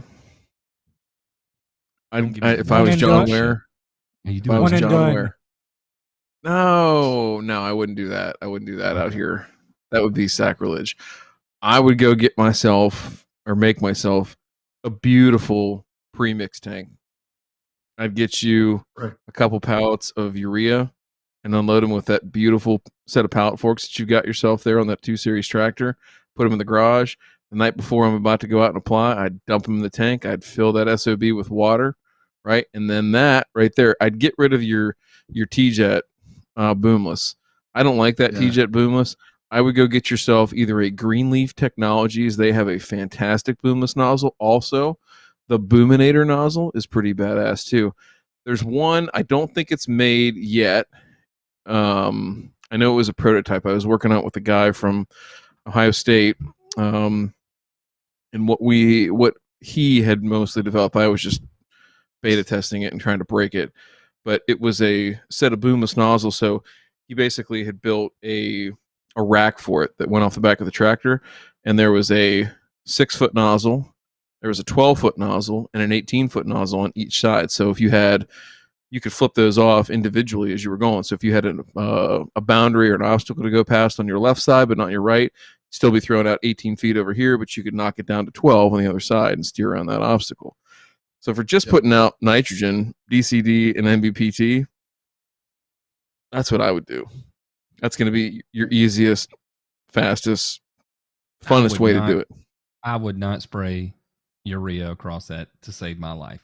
I'd keep Come it on. easy. I'd keep it easy. That way you don't have to change your boom setup. You can throw your DCD and MBPT in that boomless nozzle, spread it, spray it at the same time, be done with it. Then just go get. Oh, you can't spread and spray at the same time though, can you? No. Oh Lord. That's why not with his setup. That's why I'm saying you go spray it. Shut up. That's why you spray it. Or hey, you want to make it easier, but a little bit more expensive. Just go get NOS from Site 1. It's already got your DCD in it. Let it ride. You can do that too. So, yeah, you can buy it pre-coated. You can go get your what is it you can get from Coke? Urea prices the way they are right now though, you're going to be paying $28 a bag for frickin' UFlex, so good luck with that. Actually, already I could probably put you in contact with a guy in your area that could get you some cheap UFlex.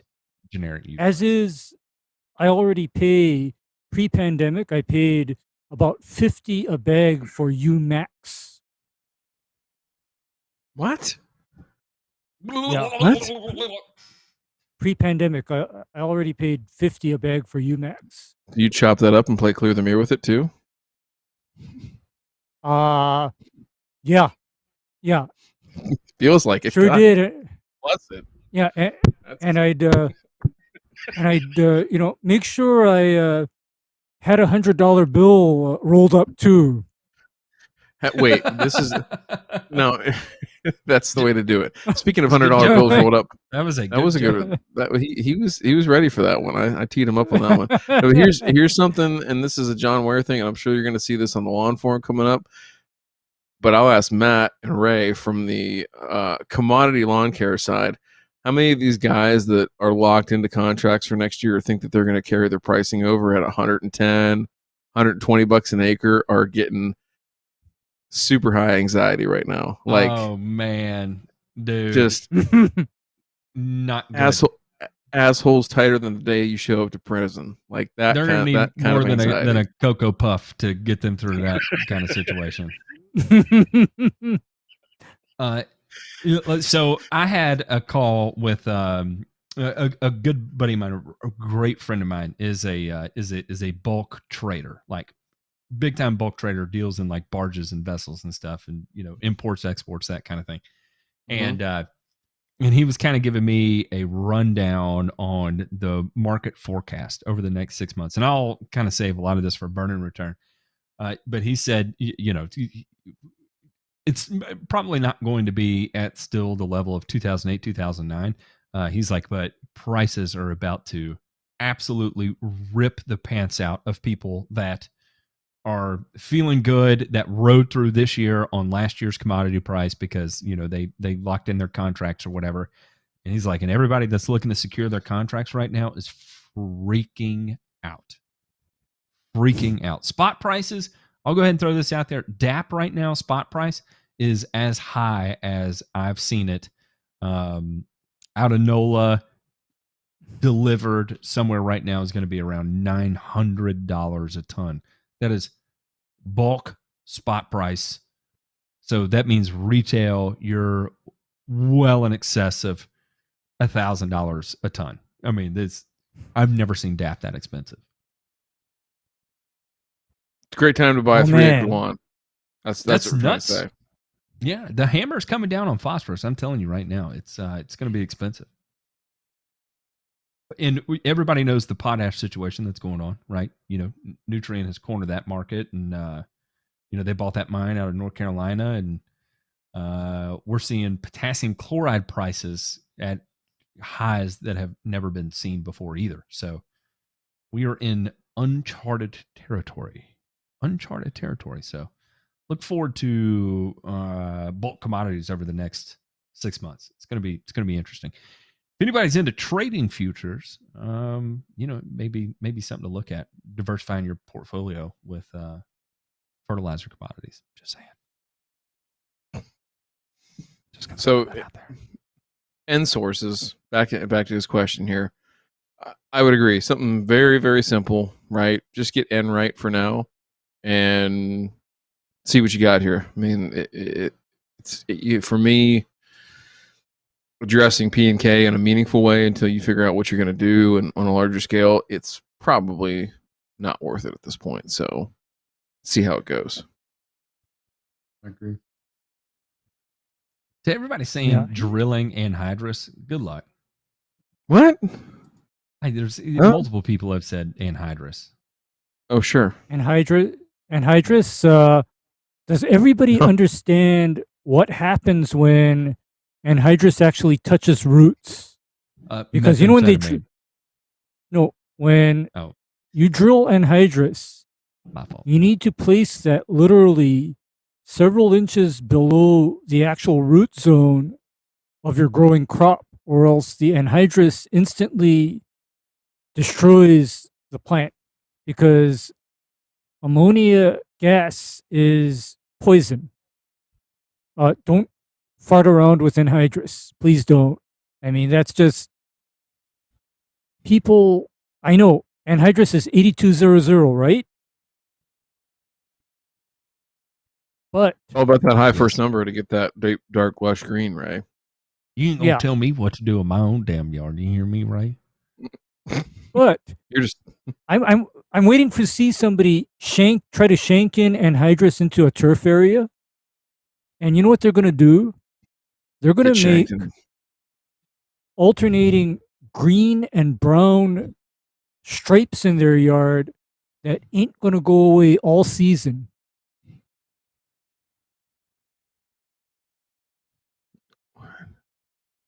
The only thing listen, I'm from Tennessee. The only thing anhydrous ammonia is good for is methamphetamine. That. I mean, yeah. Yeah. I worked a long time in Kentucky. It is the highest producing crop of Tennessee, is it not? You drill your corn, and then what's left over, you make your meth with it. That is that's the Kentucky Tennabama way. Tennabama way. Goodness gracious. That's where I'd be at, Ray, or where is just start with the basics, and then you can take it from there. So let's pull up here. What are the questions? Anything else? Uh-oh. He's getting bombed again.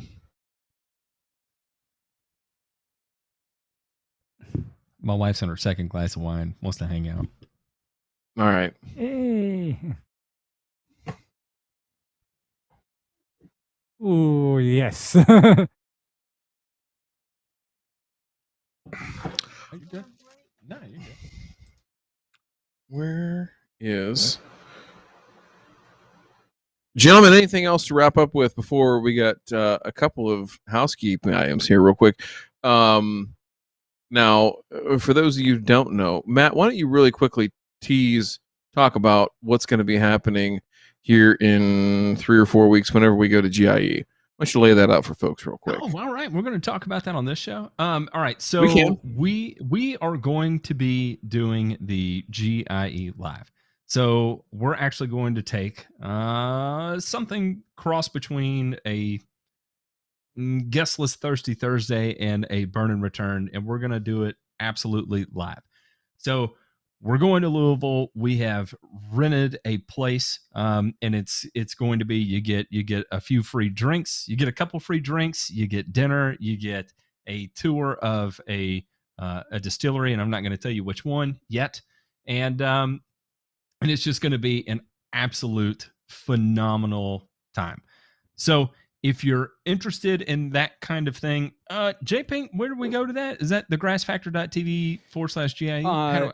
How do people learn more about that? It's a members only thing, so they've got to be a member. It's about 95% full right now. So not only do they need to be a member, but basically they need to get in now. Gotcha.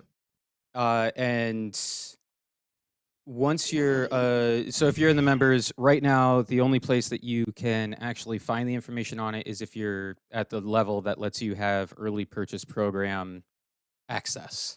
So then you go in the Discord, you go into the EPP, and there's all the details there. So there's a little bit of work you'd have to do, but if you're already a member, that's where you can find it. And like I said, basically at any moment, the ability to purchase a ticket for it is going to get shut off. So that's it. But I can say that it's going to be an absolute ass ton of fun. One, we've got Coconut Wi-Fi guy over here who's we've got one hell of a plan set up for him. Ryan DeMay is going to be there in body, in person. I can't wait to hump his leg. That's the other thing. To make sure, because we won't be controlling the bandwidth for where we're at. So to make sure that we have all the bits available between Hawaii and Kentucky, it won't be broadcast. We probably won't record it. It'll literally be a in-person, real-life event. Be there or be square kind of thing. Now, there was one person who we weren't sure if they were going to be there. And that person is actually our guest tonight. And I just wanted to let it be known that we've offered a complimentary ticket, courtesy of both Renovo, Subvert Nutritionals, and Field Source, to this gentleman right here to attend. So he will be receiving some special instructions on where to go, what to do, and if not, it'll be like old school where they pull up and they kidnap that guy, and they say, if you tell anybody about this, I can kill you. No, I'm just kidding. We'll have him You're back my by boy, dinner. Blue. You're my boy. I was You're my boy. I was stressing out because J-Pink had sent me the link. I was like, I haven't bought my ticket yet.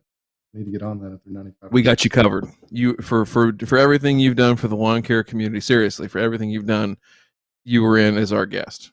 So we've got you taken care of. We've paid for you. So, all right. Now, with that being said, any other housekeeping before we get to the sack of mail, right? Honehealth.com/the grass factor. Get ripped, get fit, get square, get your shit together. Honehealth.com/the grass factor. Check it out. FieldSourceOhio.com. Check it out.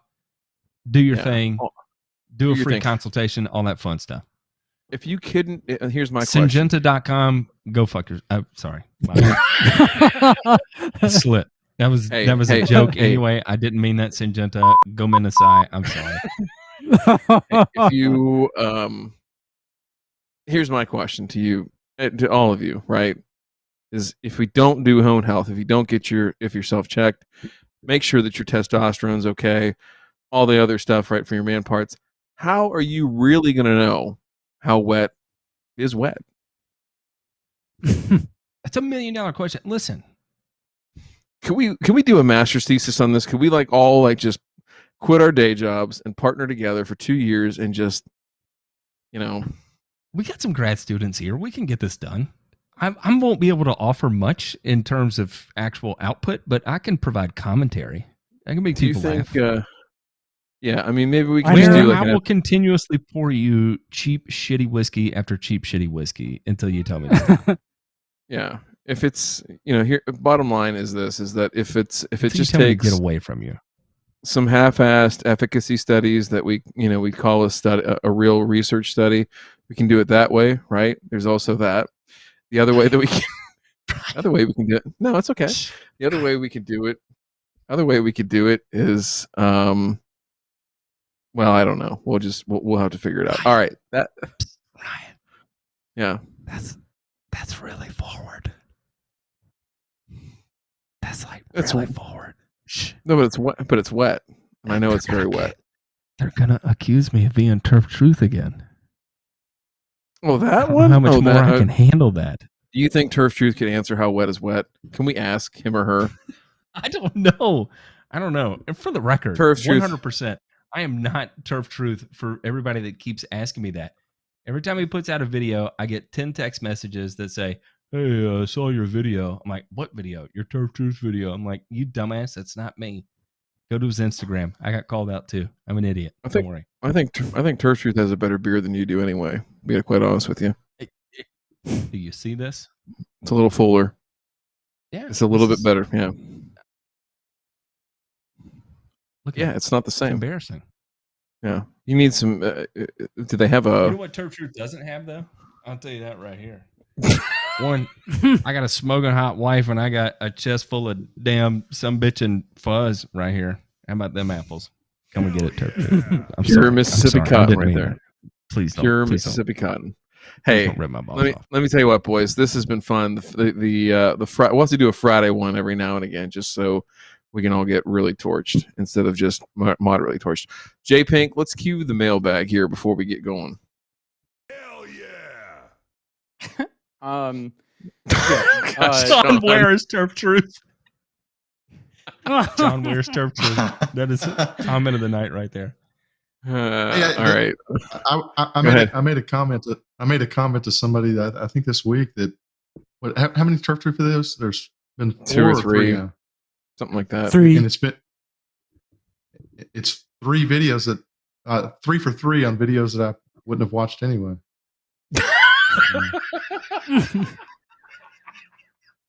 That was the sickest burn of the night. All right, let's go. Wow.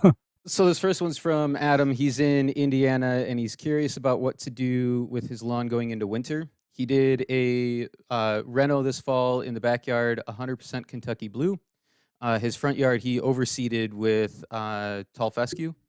He has 3 quick questions. He wants to know how long he should wait to reseed the bare spots with his Kentucky Blue this year.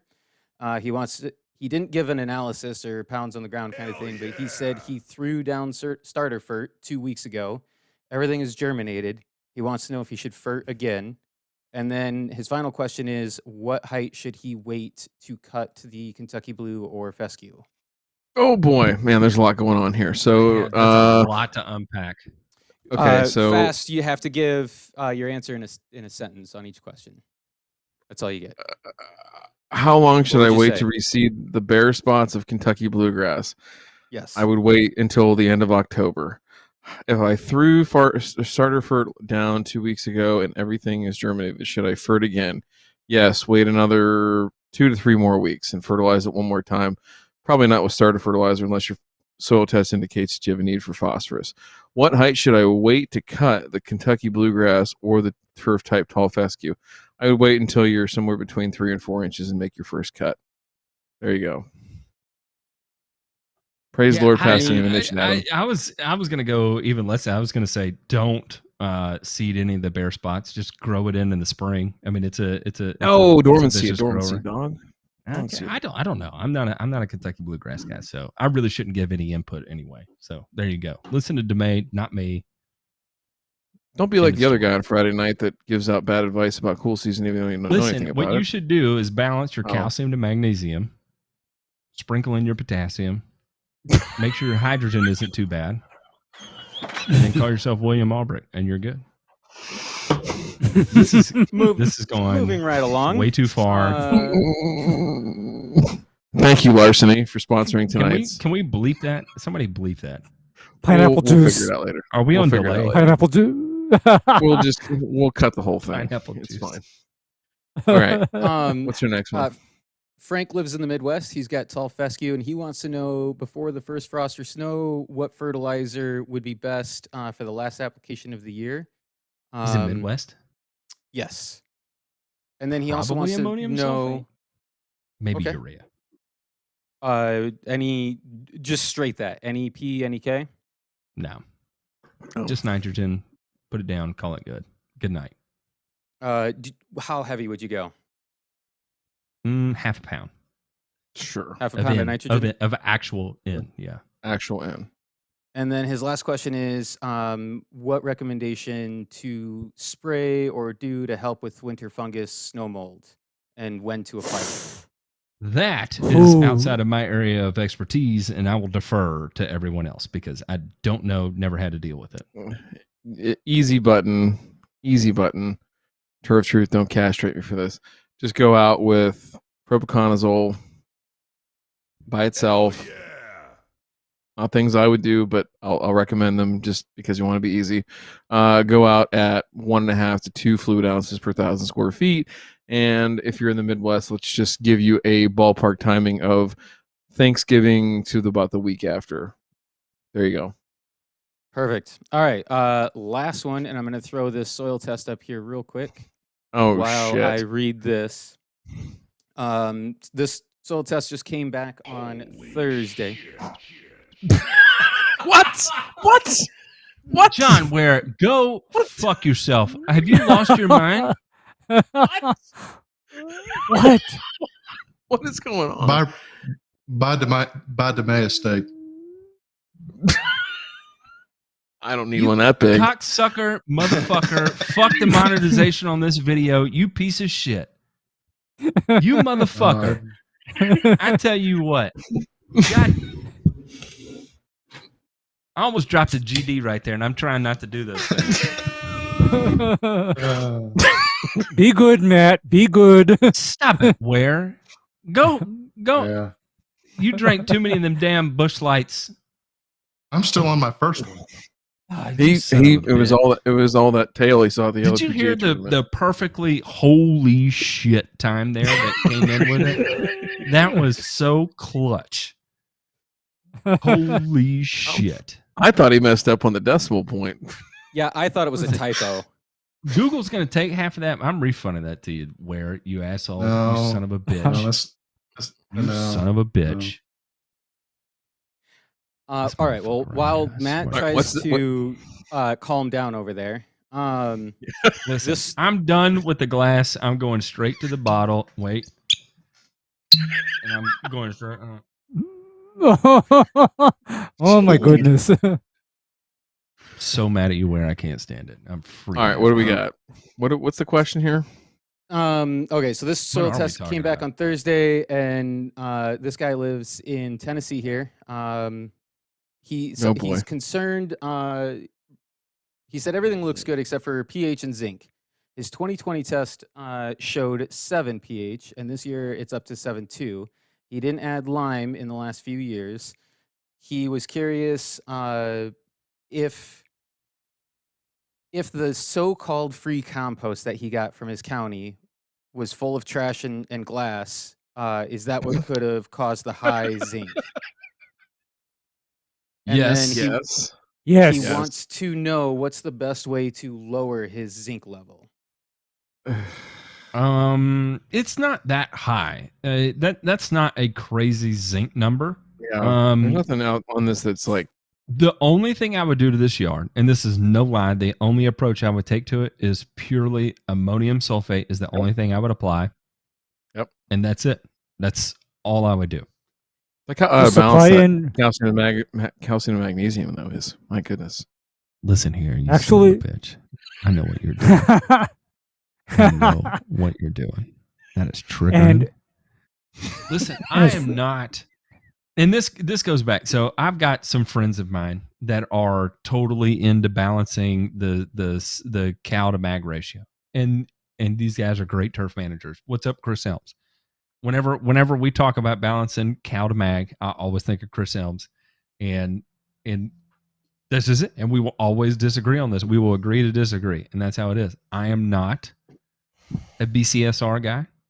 Some people are, and it's okay. It's okay. Actually, this is a great cow to mag ratio Yes. anyway. it is. He's going to be just It's fine. He's going to be just fine. I just apply And ammonium I need- sulfate, call it good.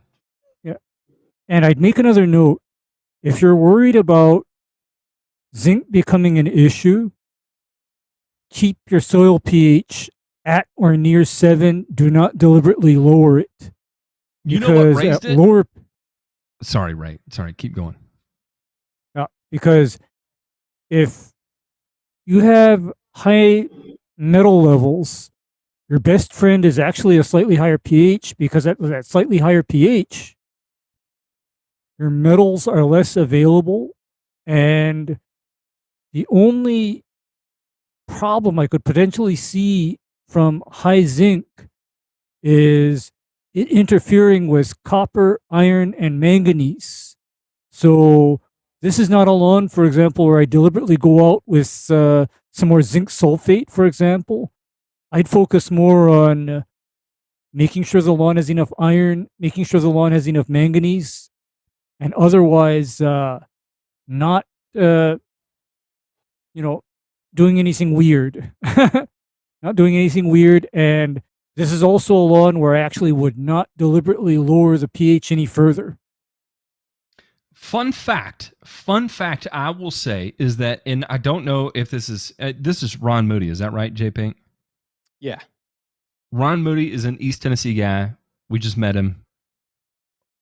The nicest guy in the entire world. And you want to talk about old heads? Like, this guy is an old head who's seen it, done it, lived to tell the tale kind of sort of guy. What I have noticed coming out of the water reports here locally where I live, which I live in northwest Knoxville, Carnes, Powell area. I'm on Hallsdale Powell water. Our pH of our water has been rising over the last 3 years. I'll put it that way. Where now pretty much everything that I'm testing is, so I've got hydroponics growing in here. I don't do any cannabis, but I do everything from lettuce, various different lettuces, Fertilize. My wife's from Japan. We grow the Japanese equivalent of a perilla, whatever that is. And shiso is what it is. Green onions, that types of things. I grow it all hydroponically.